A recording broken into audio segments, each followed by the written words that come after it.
Louvado seja Deus. Receba todo louvor, toda honra, toda glória.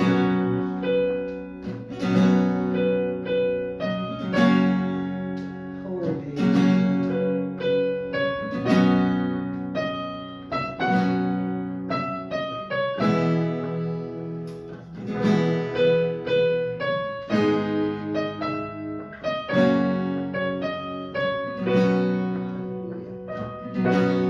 Porque Ele vive, posso crer.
posso crer no amanhã.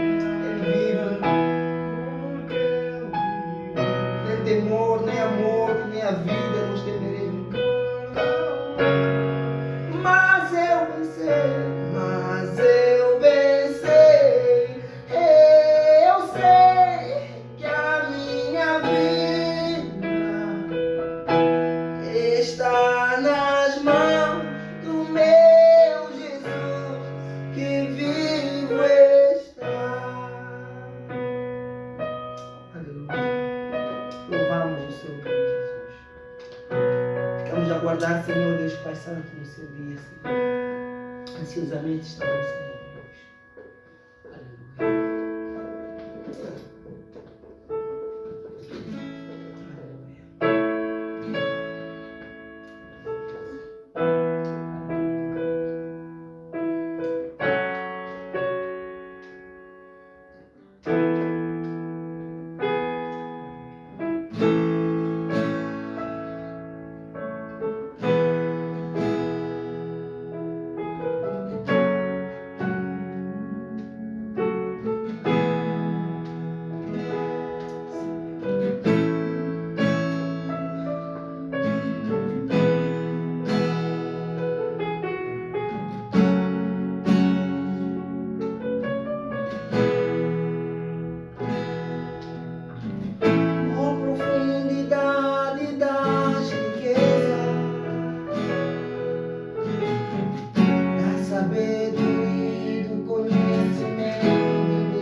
para você, Jesus.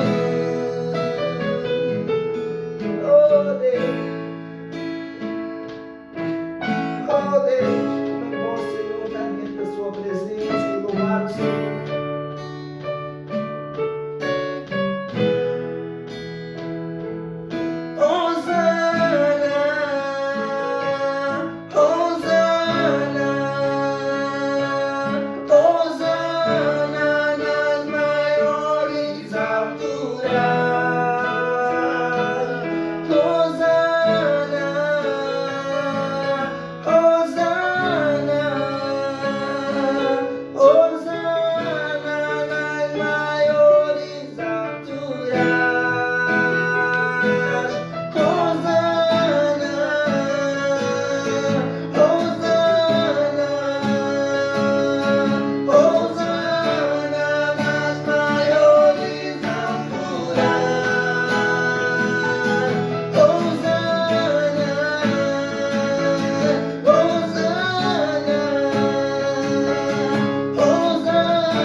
Amém.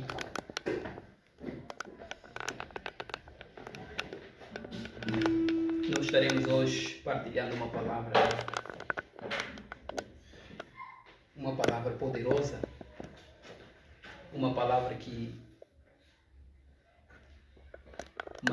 maior parte de nós não entende o seu verdadeiro significado. E o Senhor Jesus assim disse para os fariseus. Então vamos ao livro de Mateus, onde está a palavra que nós estaremos partilhando hoje. A palavra é: misericórdia quero e não sacrifício. Diz assim a palavra no livro de Mateus, capítulo 9, a partir do versículo 13. Eu vou passar a fazer a leitura a partir do versículo 10. Diz assim a palavra: E sucedeu que, estando ele em casa, à mesa, muitos publicanos e pecadores vieram e tomaram lugar com Jesus e seus discípulos. Ora, vendo isto, os fariseus perguntavam aos discípulos: Por que come o vosso mestre com os publicanos e pecadores? Mas Jesus, ouvindo, disse: Os sãos não precisam de médico, e sim os doentes. Ide, portanto, e aprendei o que significa misericórdia quero e não sacrifícios, pois não vim chamar justos, e sim pecadores ao arrependimento. Esta é a palavra que nós estaremos partilhando, que o Senhor Jesus assim diz, e assim como falou para os fariseus: ide e aprendei o que significa misericórdia quero e não sacrifícios. Porque eu vim para chamar os justos, mas eu não vim para chamar os justos, mas os pecadores ao arrependimento. Esta é a palavra que nós estaremos partilhando. Os escribas e fariseus eram homens versados na lei mosaica, como nós sabemos. Estudavam salmos, provérbios e os profetas para poder entender o mais profundo daquilo que era a lei. Este grupo de pessoas, fariseus e escribas, eram doutos na palavra do Senhor, eram doutos nos escritos judaicos. E chegavam até a considerar o povo como sendo maldito, por considerar não conhecerem aquilo que estava na lei de Deus, por não conhecerem a lei, eles chegavam a considerar o povo como sendo maldito. Tem aqui uma palavra no livro de João 7, 45 até 49, que eu vou passar a fazer a leitura.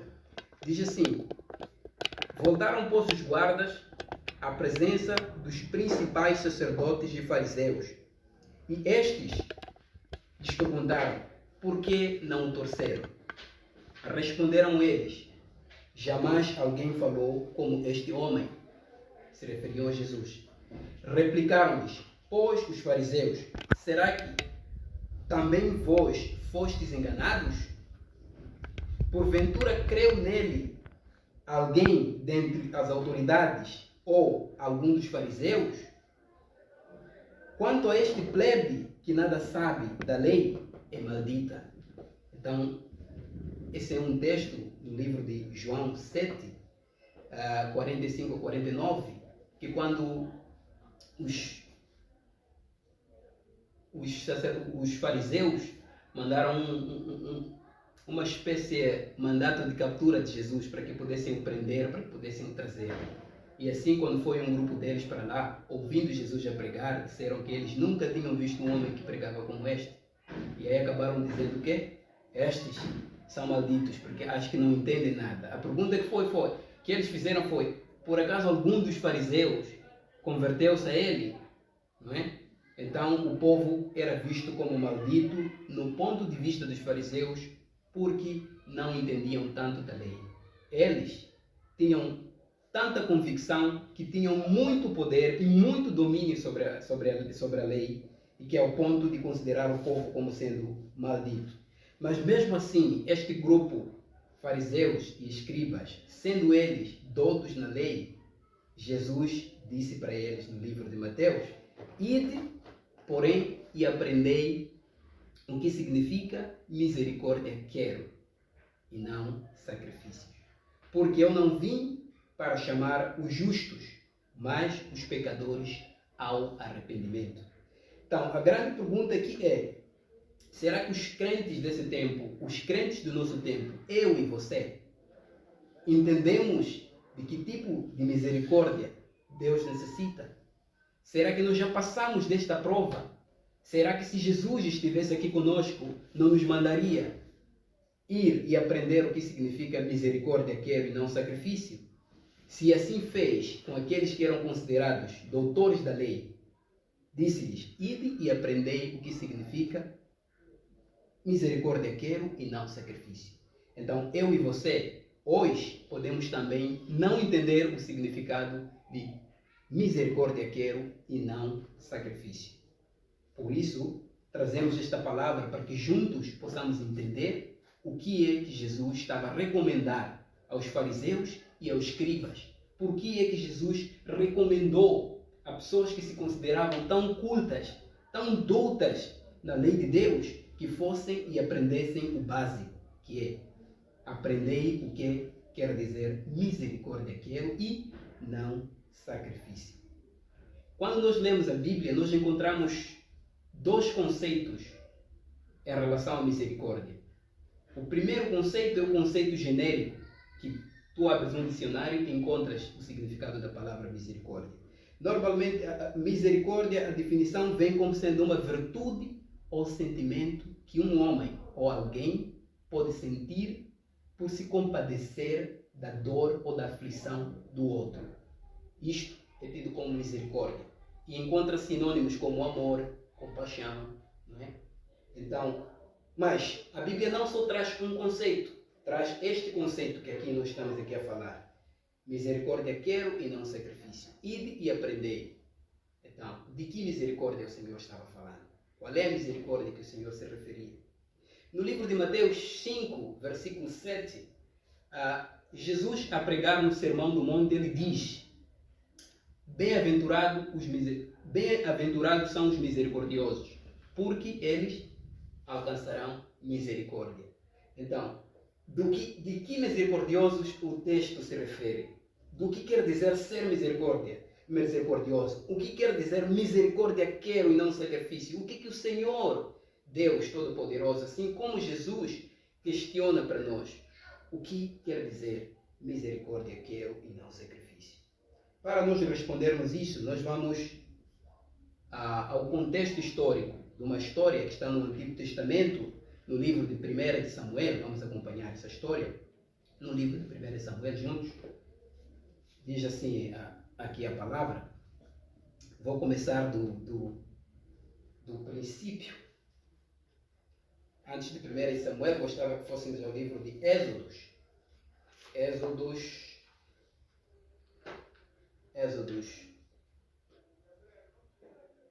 capítulo 17.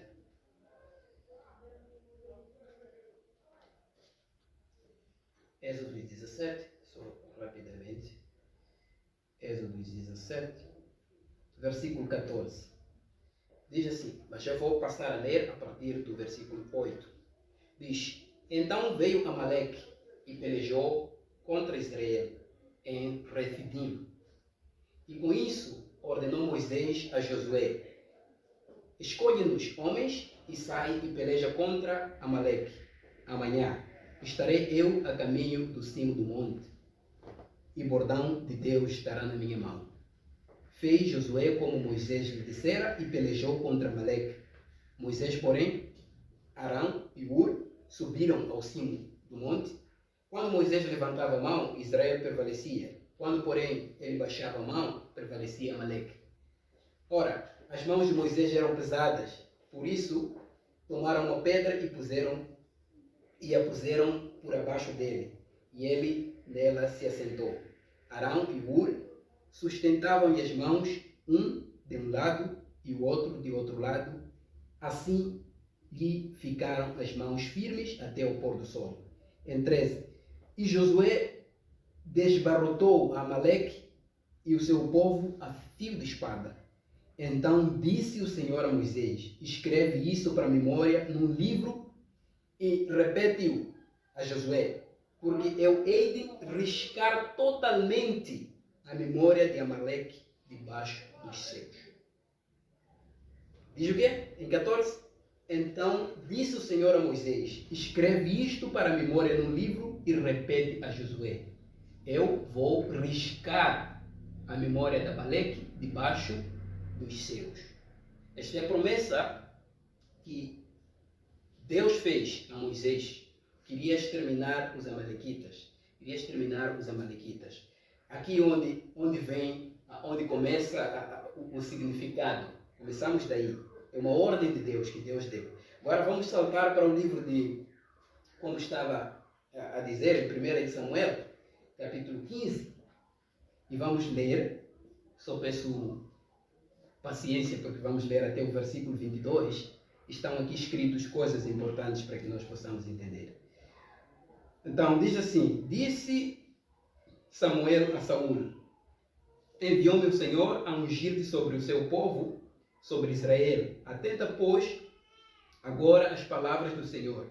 Assim diz o Senhor dos Exércitos: castigarei Amaleque pelo que fez a Israel. Acabamos de falar que esta foi uma promessa quando estava acontecendo uma batalha em Refidim entre Israel e os amalequitas. E Deus prometeu que iria riscar debaixo da terra a memória de Amaleque. Agora aqui vem a concretização. Deus queria cumprir a sua palavra. Aquilo que ele disse iria exterminar os amalequitas da terra. E vai, pois, agora e fere Amaleque e destrói totalmente a tudo o que tiver e nada lhe poupes. Eu vou repetir. Vai, pois, agora e fere Amaleque e destrói totalmente a tudo o que tiver e nada lhe poupes. Porém, matarás homem e mulher, meninos e crianças de peito, bois, ovelhas, camelos e jumentos. E o Senhor deu uma ordem para exterminar os amalequitas com os seus bens, com tudo quanto os amalequitas possuíam. Saúl convocou o povo e os contou em Telaim, 200.000 homens de pé e 10.000 homens de Judá. Chegando, pois, Saúl à cidade de Amaleque, pôs emboscadas no vale, e disse aos queneus: ide-vos, retirai-vos, e saí do meio dos amalequitas, para que eu não vos destrua juntamente com eles, porque usaste de misericórdia para com todos os filhos de Israel, quando subiram do Egito. Assim, os queneus se retiraram do meio dos amalequitas. Este é um primeiro conceito que a Bíblia apresenta acerca de misericórdia, que concorda com o significado de misericórdia que encontramos no dicionário. Diz que Saúl pediu aos queneus para que se retirassem. Saúl foi misericordioso com os queneus, para que eles não pudessem ser juntados ou fossem mortos a fio de espada, assim como sucederia com os amalequitas. Este é um conceito. Este é um conceito que se alinha com o nosso dicionário. Mas nós estamos, mais uma vez, querendo entender e descortinar o que significa ide, aprendei, misericórdia quero e não sacrifícios. A ordem que Jesus deu. A ordem que Jesus deu aos fariseus, aos escribas. Então, continuando. 7. Então feriu Saúl os amalequitas, desde Avilá até chegar a Sur, que está de fronte do Egito. Tomou vivo a Agag, rei dos amalequitas, porém a todo o povo destruiu a fio da espada. E Saúl e o povo pouparam Agag e o melhor das ovelhas e bois, e os animais gordos e os cordeiros e o melhor que havia, e não os quiseram destruir totalmente, porém toda coisa vil e desprezável destruíram. Então veio a palavra do Senhor a Samuel, dizendo: arrependo-me de haver constituído Saúl rei, porquanto deixou de me seguir e não executou as minhas palavras. Então Samuel se contristou e toda a noite clamou ao Senhor. Madrugou Samuel para encontrar a Saúl pela manhã e anunciou aquele: já chegou Saúl ao Carmelo, eis que levantou para si um monumento e, dando volta, passou e desceu a Gilgal. Veio, pois, Samuel a Saúl e este lhe disse: bendito seja tu do Senhor, executei as palavras do Senhor. E diz: executei as palavras do Senhor, mas não foi isso que Deus lhe ordenou. Como podemos ver nos versículos anteriores, diz que ele, tudo o que era vil. Tudo que não tinha valor ele destruiu, mas ele preservou a vida de Agag, que era o rei dos Amalequitas, e assim como todo boi, todo gado, todo jumento e tudo que era bom ele guardou. Então disse Samuel: que balidos, pois, de ovelhas é este nos meus ouvidos, e o mugido de bois que ouço? Respondeu Samuel: de Amaleque os trouxeram, porque o povo poupou o melhor das ovelhas e dos bois para os sacrificar ao Senhor teu Deus. O resto, porém, destruímos totalmente. Então disse Samuel a Saúl: espera, e te declararei o que o Senhor me disse esta noite. Respondeu-lhe Saúl: fala. Prosseguiu Samuel: porventura, sendo tu pequeno aos teus olhos, não foste por cabeça das tribos de Israel, e não te ungiu o Senhor rei sobre ele? Enviou-te o Senhor a este caminho e disse: vai e destrói totalmente estes pecadores, os amalequitas, e peleja contra eles até exterminá-los? Por que, pois, não atentaste à voz do Senhor, mas te lançaste ao despojo e fizeste o que era mau aos olhos do Senhor? Então disse Saúl a Samuel: pelo contrário, deu ouvido à voz do Senhor e segui o caminho pelo qual o Senhor me enviou. E trouxe Agag, rei de Amaleque, e os amalequitas os destruí totalmente. Mas o povo tomou do despojo ovelhas e bois e o melhor designado à destruição para oferecer ao Senhor teu Deus em Gilgal. Porém Samuel disse: tem porventura o Senhor tanto prazer em holocausto e sacrifícios, quanto em que se obedeça a sua palavra? Eis que obedecer é melhor do que sacrificar, e o atender melhor do que a gordura dos carneiros. Eu vou terminar a leitura do livro de 1 Samuel por aqui, mas nós encontramos este texto a explicar este grande conceito que Jesus estava a recomendar aos fariseus e escribas que fossem e aprendessem o que significa misericórdia quero e não holocausto. Samuel pergunta: por acaso o Senhor tem prazer em sacrifícios? Eis que o obedecer é melhor do que o sacrificar. Então vem aqui o conceito do que isso quer dizer. No livro de Oséias 6, versículo 6, tem uma palavra semelhante a essa. Aliás, idêntica a essa. Diz assim a palavra: porque eu quero misericórdia e não sacrifício, e o conhecimento de Deus mais do que holocausto. E em 1 Samuel 15, 22, diz: eis que obedecer é melhor que sacrificar, e o atentar melhor do que a gordura dos carneiros. Então vem a questão.